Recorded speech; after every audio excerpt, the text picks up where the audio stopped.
Ergenlerde ya da yetişkinlerde farklı olmaksızın aslında bağımlılıkla başlayabiliriz. Bağımlılık dediğimiz şey nedir? Aslında bir bireyin herhangi bir madde ya da herhangi bir nesneye karşı ya da bazen kişiye karşı duymuş olduğu tekrarlayıcı istek, arzu diye tanımlayabiliriz. Kabaca bu şekilde tanımlayabiliriz. Yaygın olarak en çok gördüğümüz şeyler işte madde bağımlılığı, sigara bağımlılığı, alkol bağımlılığı, dijital oyun bağımlılığı ya da işte cinsel içerikli videolar bağımlılığı gibi birçok bağımlılık alanı vardır. Ne zaman başlar bu bağımlılıklar? Çoğunlukla aslında belli dönemlerde karşılaşıyoruz. İlk karşılaştığımız yer erken ergenlik dönemi.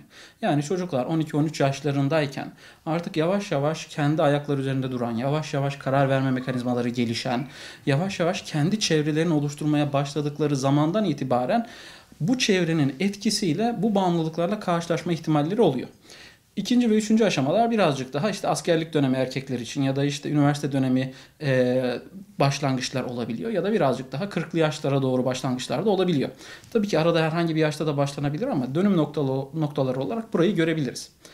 Ergenleri ne buna itiyor? Aslında birinci etken çevre. Çevresel faktörlerden dolayı birçok bağımlılık başlamış oluyor. Bunun içerisinde sigara, alkol, madde ve diğer hepsi dahil edebiliriz. Nasıl bir çevrede oluyor çocuklar? Bir kendi yaş grubundaki çevreyle bir arada oluyorlar. İyi bir grup dahi olsa içerisine bir tane kötü özelliği olan birini koyduğumuzda yavaş yavaş etrafında yaymaya başlayabiliyor. Bu hani çürük elma meselesi gibi düşünebiliriz. Sağlam bir kasanın içerisinde bir tane çürük elma varsa diğerlerine de bulaştırma ihtimali var. O bir kişi nereden ediniyor? Ya aile faktörü çok sağlıklı olmayabiliyor. Ya mahalle kültüründe, sağlıklı bir mahalle kültüründen gelmeyebiliyor. Ya da kendinden büyük yetişkin birisi bir şekilde buna başlatmış olabiliyor, özendirmiş olabiliyor. Burada dizilerin vesaire gibi filmler gibi unsurlar da devreye giriyor elbette. Peki bundan nasıl korunabiliriz? Biz ebeveynler olarak neler yapabiliriz? Öncelikle olabildiğince açık bir iletişimimizin olması lazım çocuğumuzla. Bizim sağlıklı iletişimimiz olursa, bizim sağlıklı, güvenli bir bağlanmamız olursa çocuk ne yaşarsa yaşasın, ne ile karşılaşırsa karşılaşsın önce bize gelecek. Anne baba ben bugün şöyle bir şey gördüm. Anne baba arkadaşım bugün böyle bir şey söyledi. Şöyle bir şeyden varlığından bahsetti. Bu nedir? Eğer ben bu güveni verirsem çocuğuma, bu güvenceyi alırsa çocuk gelip bana bahsedecek ve ben onu koruma ihtimalim olacak. Ortamını sevmeyebilirim ama en azından benimle paylaşıyor olması önemli. İkincisi çevresini oluşturabilirsem bu çok kıymetli olur. Yani güvenli insanların, güvenli ortamların içerisinde bulundurmaya çalışmak. Bir üçüncüsü ise önceden, bu ortamlara girmeden önce bu ahlaki değerleri vermek.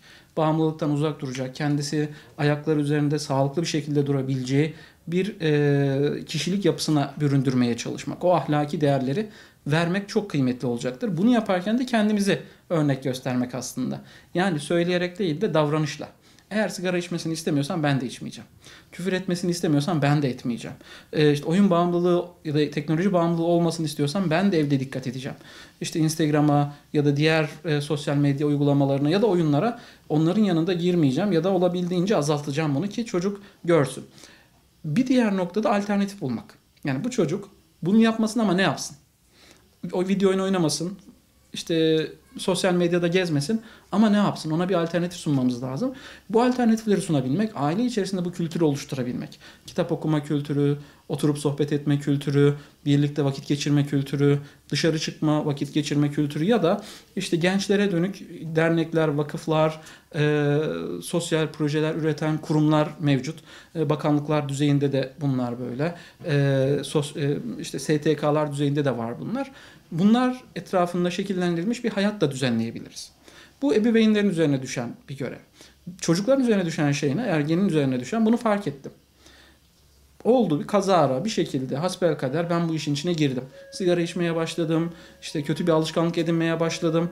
Yapacağım ilk şey bunu fark eder fark etmez en güvendiğim kişiyle paylaşmak. Mümkünse bu aklı başında doğru düşünen, doğruyu yanlıştan ayırt edebilen birisi olsun.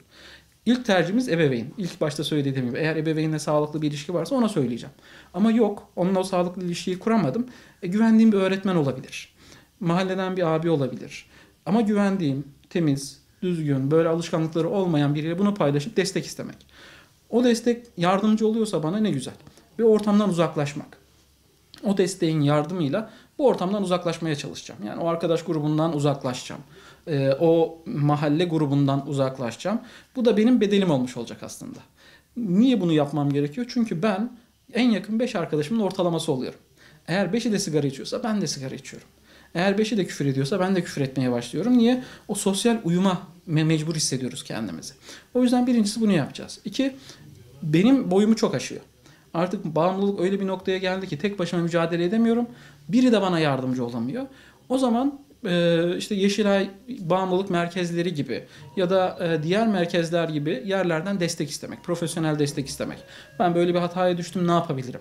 Buradan kurtulabilmek için neler yapabilirim diye destek istemek o çocuğun yapabileceği en güzel şey. Biz öğretmenlere düşen şeyler neler? Okulda fark ettiğimiz anda bunu. Aslında çocukla kavga etmek yerine niye buna başladığını, ne oldu da bu tuzağa düştüğünü anlamaya çalışmak. Onunla bir bağ kurmak. Onu yanımıza alıp o derdini gidermeye çalışmak. Ve olabildiğince bir vaaz verir gibi değil ama hafif hafif nasihat veren, onun yanında olduğumuzu gösteren, bu alışkanlıkların ona nasıl ne kadar zarar verdiğini gösteren söylemler, davranışlar ya da muhabbetler içerisinde girebiliriz.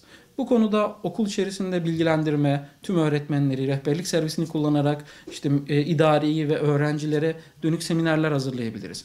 Bu işin nereye vardığını gösterebilecek seminerler, toplantılar, kulüp çalışmaları yapabiliriz. Bu noktada işte öğretmenler yapabileceği bir güzel şey de dışarıdan daha önce bu illetlere bulaşmış, hayatını karartmış olan örnekleri getirip ne oldu, nasıl bu tuzağa düştü, sonra nasıl çıktı, çıktıktan sonra nasıl hayatı oldu bunu göstermek. Çünkü çocuk bunu bırakırsam yaşayamam noktasında hissediyor. O noktadan çıkartabilmek için de bak böyle örnekler var. İşte Ahmet abin, Ayşe ablan bu durumlardan çıkmışlar. Sen de çıkabilirsin. Umudunu verebiliriz.